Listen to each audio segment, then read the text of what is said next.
Good evening students. बच्चों, आज हम लोगों का ये सरफेस केमिस्ट्री का सेकेंड लेक्चर है। फर्स्ट लेक्चर में हमने पढ़ा था एडजॉर्प्शन, फिर पढ़ा था एब्जॉर्प्शन, जॉर्प्शन, एडजॉर्बेंट, एडजॉर्बेट, उसके बाद फिजिकल और केमिकल एडजॉर्प्शन की डेफिनेशन, उनमें डिफरेंस। फिर हमने पढ़ा था आइसोथर्म, उसमें दो होते हैं वैसे, एक होता है फ्रेंडलिच एडजॉर्प्शन आइसोथर्म और दूसरा होता है लैंगम्यूर। हमको लैंगम्यूर नहीं पढ़ना है, हमको पढ़ना है फ्रेंडलिच। फ्रेंडलिच मैंने पढ़ाया था, मैं हल्का सा रिवाइज करवा रहा हूं। उसमें आपने एडजॉर्ब्ड अमाउंट को बोलते हैं x upon M, x upon M. X upon M क्यों बोला? मान लो एम ग्राम एडजॉर्बेंट पर एक्स ग्राम एडजॉर्बेट आया, तो 1 ग्राम पे कितना आएगा? X upon M. तो कितना अमाउंट ज्यादा एडजॉर्प्शन हो रहा है तो एक्स अपान एम की वैल्यू ज्यादा होगी, कम एडजॉर्प्शन हो रहा है तो एक्स अपान एम की वैल्यू कम होगी।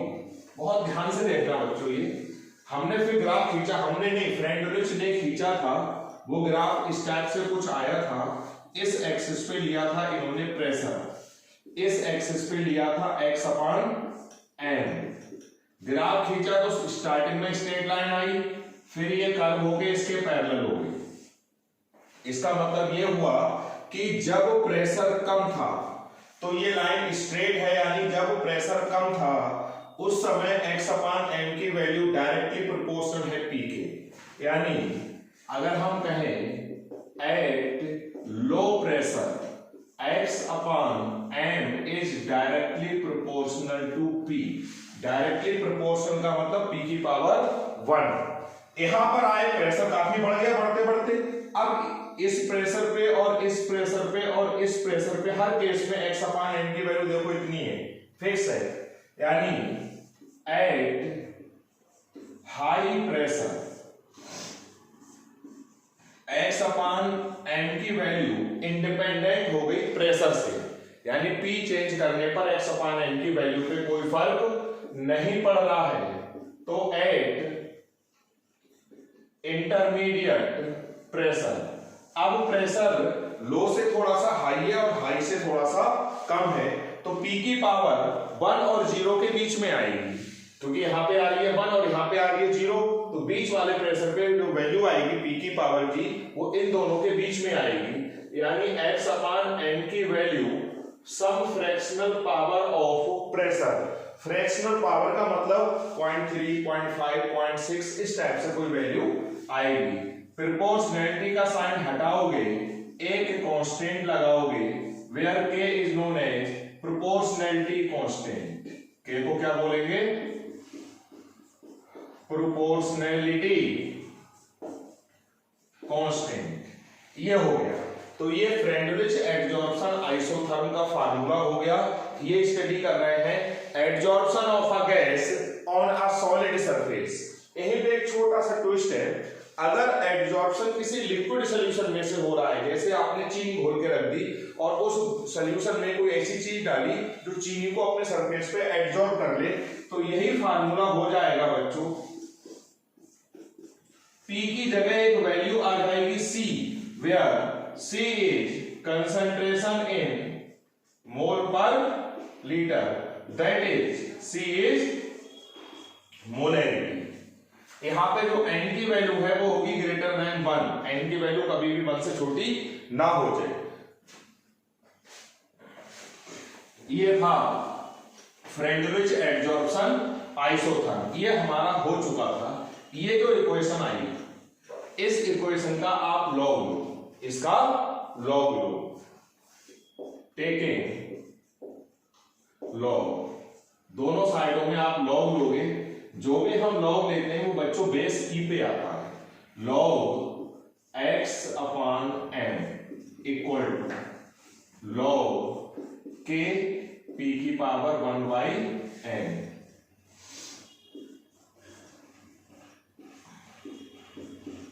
लॉग की प्रॉपर्टी लगा दो, ये इनटू है, इंटू 12 प्लस आ जाएगा, p की पावर बेस e चल रहा है।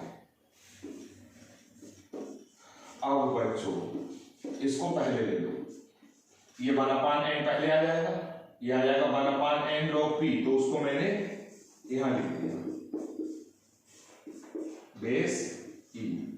This equation is of the type y equal to mx plus c।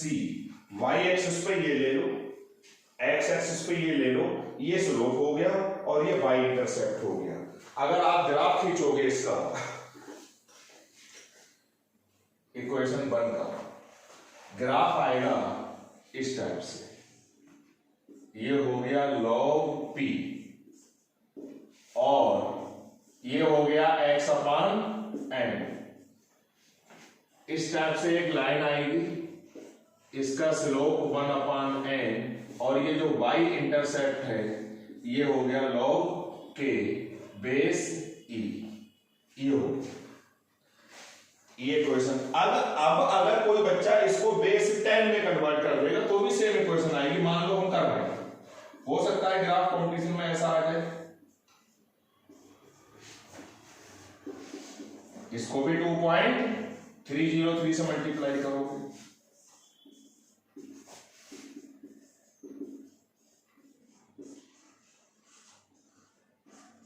अब 2.303 से सबको डिवाइड करोगे,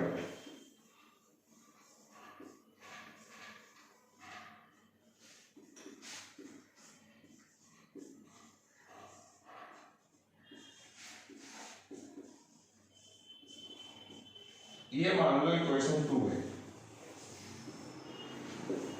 ये भी स्ट्रेट लाइन की इक्वेशन है। y एक्सिस पे log x अपान n, बस बेस 10 हो जाएगा, यहां पर log p, स्लोप इसका भी 1/n है और ये इंटरसेप्ट log k है, बस बेस क्या हो गया 10। इक्वेशन 1 का है, इक्वेशन 2 का है, बोथ आर आइडेंटिकल।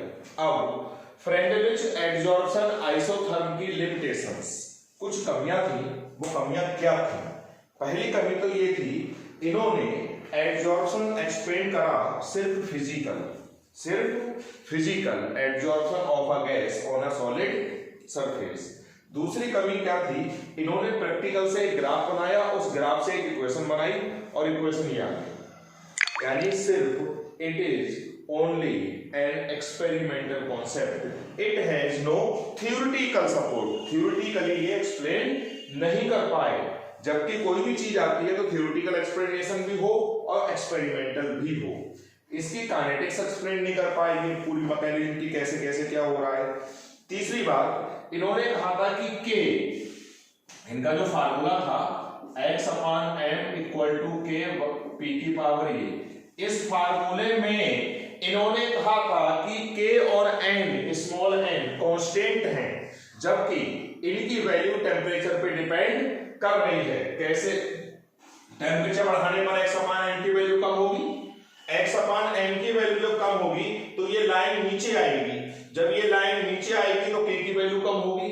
इस लाइन का स्लोप भी टेम्परेचर पे डिपेंड करेगा, ऐसे ऐसे होगी तो n की वैल्यू भी चेंज होगी।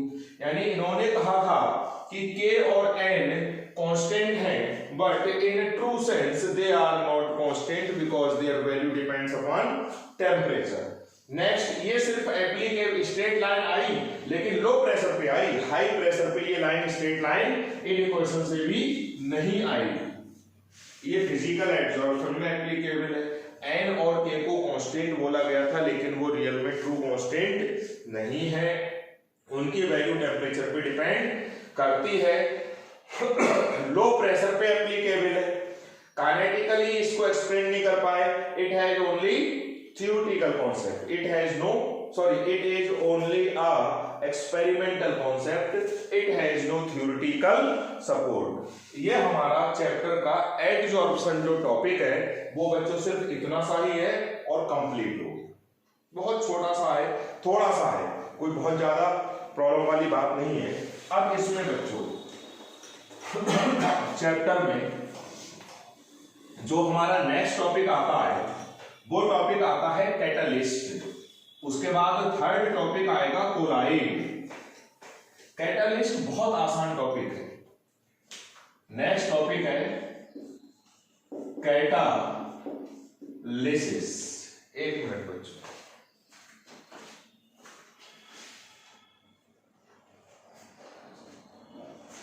कैटालिसिस क्या होता है? सबसे पहले एक साइंटिस्ट थे बर्जीलियस।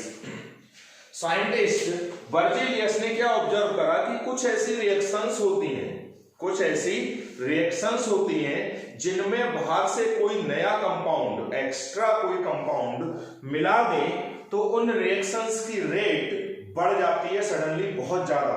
नॉर्मली डबल ट्रिपल नहीं होती, एकदम से 500 टाइम्स, 100 टाइम्स, 200 टाइम्स ऐसे बढ़ेगी। उन्होंने सबसे पहले एग्जाम्पल दिया पोटेशियम क्लोरेट। ये सॉलिड होता है बच्चों, इसको हीट कर रहे थे, कोई बात नहीं,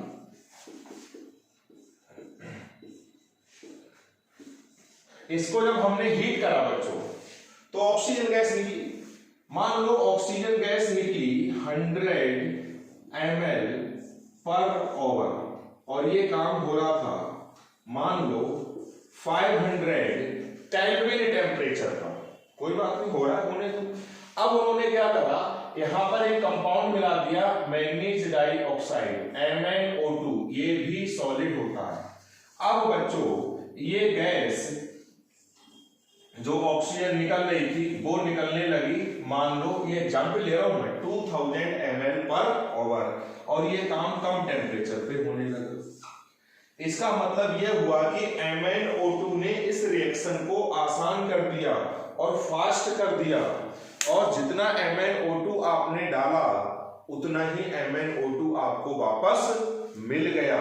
इसका मतलब यह हुआ कि MnO2 ने इस रिएक्शन की रेट को बढ़ा दिया।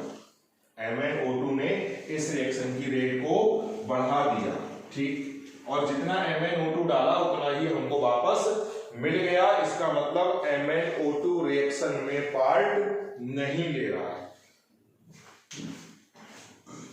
ये बच्चों 11th में आपने पढ़ा होगा, हाइड्रोजन पेरोक्साइड का डिकम्पोजिशन ऐसे होता है।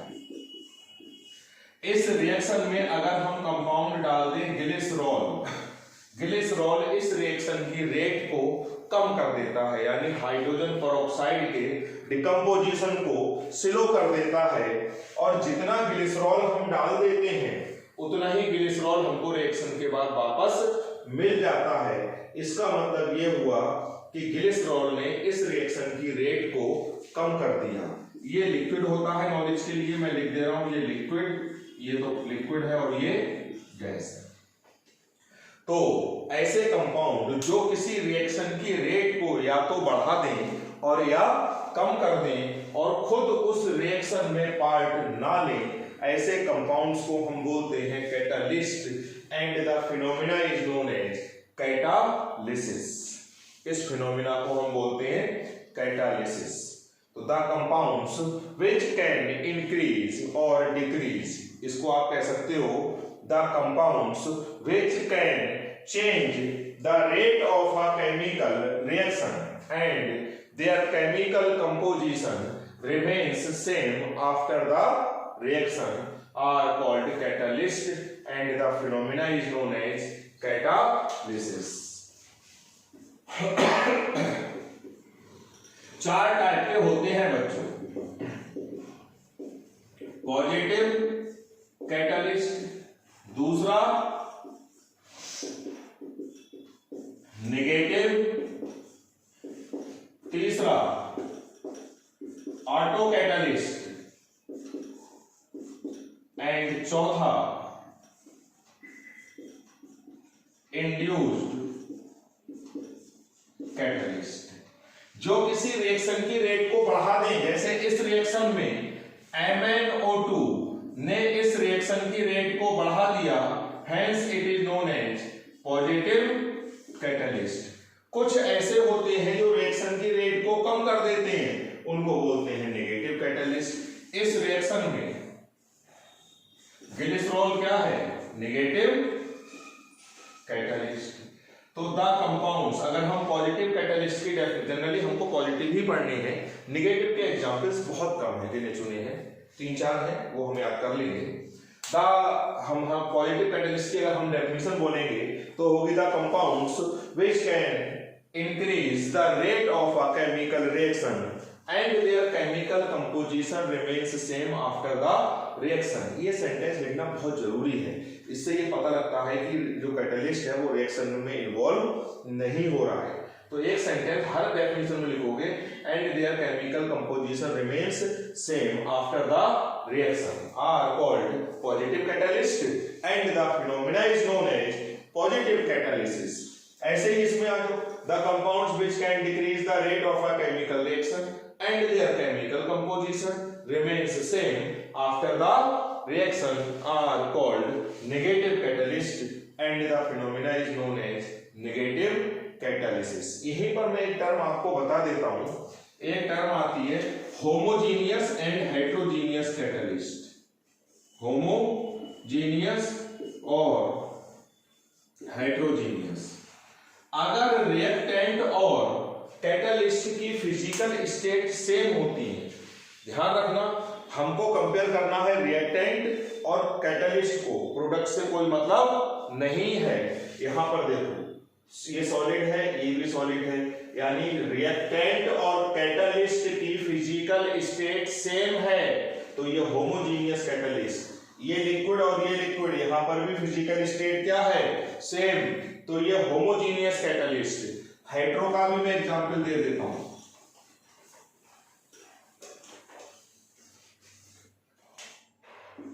ये SO2 गैस है, ये O2 गैस है, बन गई SO3 गैस, यहां पे कैटलिस्ट हो गया B2O5, ये सॉलिड है। अब देखो ये गैस और ये गैस और ये सॉलिड, फिजिकल स्टेट डिफरेंट हो गई, तो ये हेट्रोजीनियस कैटलिस्ट। इस रिएक्शन में वैनेडियम और पेंटाऑक्साइड हेट्रोजीनियस कैटलिस्ट हुआ। तो अगर रिएक्टेंट और प्रोडक्ट की फिजिकल स्टेट अगर सेम है तो होमोजीनियस, और डिफरेंट है तो हेट्रोजीनियस। अब आता है बच्चों ऑटो कैटलिस्ट।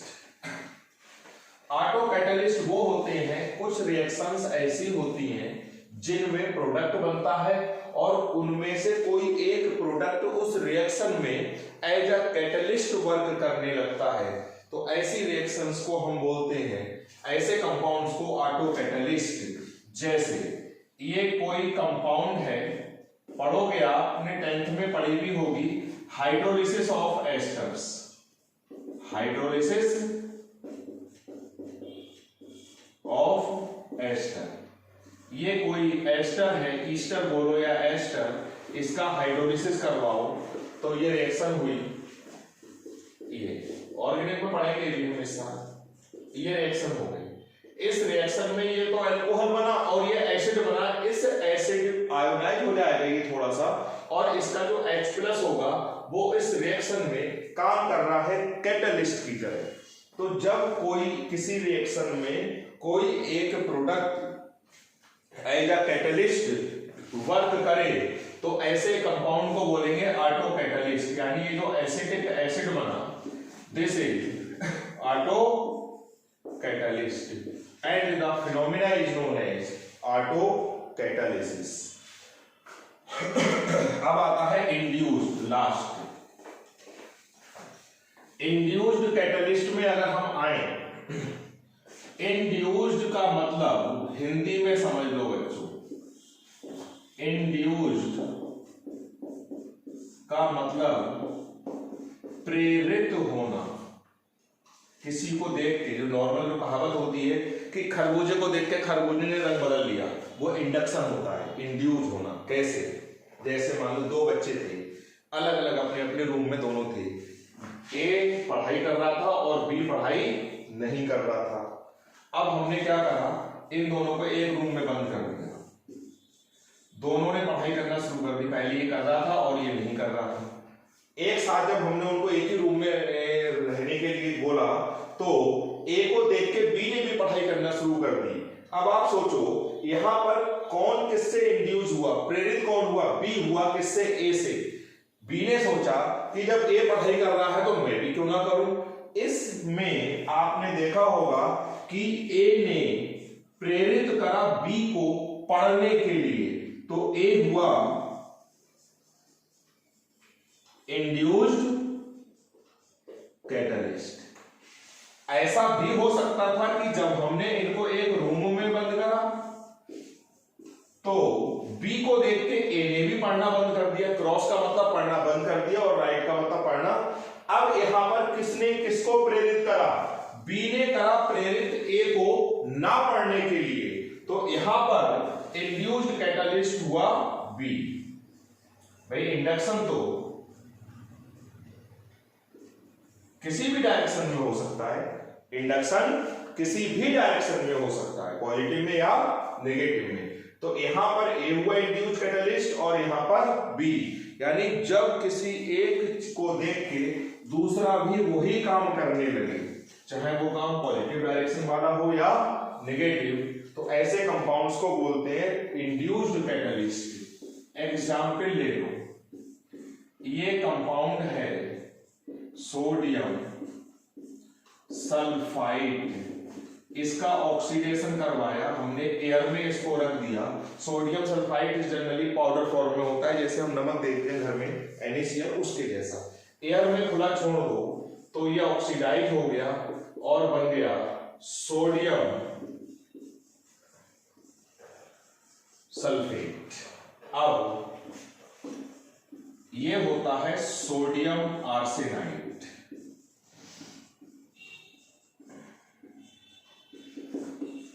इसको जब हमने एयर में खुला छोड़ा तो इसमें कोई चेंज नहीं हुआ। इसका मतलब ये रिएक्शन कर रहा था, ऑक्सीडाइज हो रहा था, और ये ऑक्सीडाइज नहीं हो रहा था। अब हमने क्या करा, इन दोनों को एक साथ मिक्स कर दिया।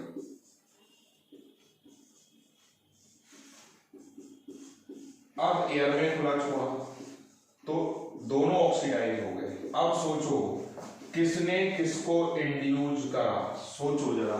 ये तो अकेले में भी रिएक्शन कर रहा था, ये अकेले में रिएक्शन नहीं कर रहा था, मगर जब इसको इसके साथ मिक्स करा तो ये भी रिएक्शन करने लगा। इसका मतलब सोडियम सल्फाइड ने सोडियम आर्सेनाइड को इंड्यूस करा ऑक्सीडाइज होने के लिए। तो यहां पर Na2SO3 को बोलोगे इंड्यूस्ड कैटलिस्ट,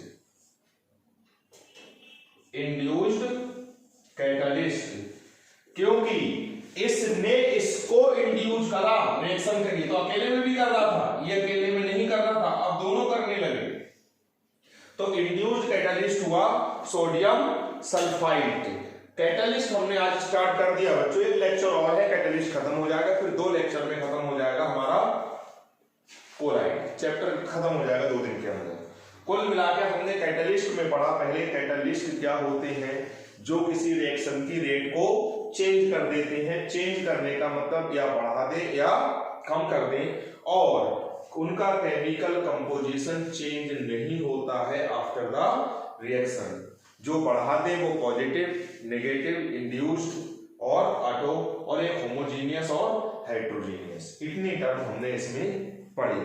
अब जैसे एक एग्जाम्पल और है बच्चों, जैसे आग जल रही है, उस आग में 2 चम्मच घी डाल दोगे तो घी डालने से आग के जलने की रेट बढ़ेगी या कम होगी?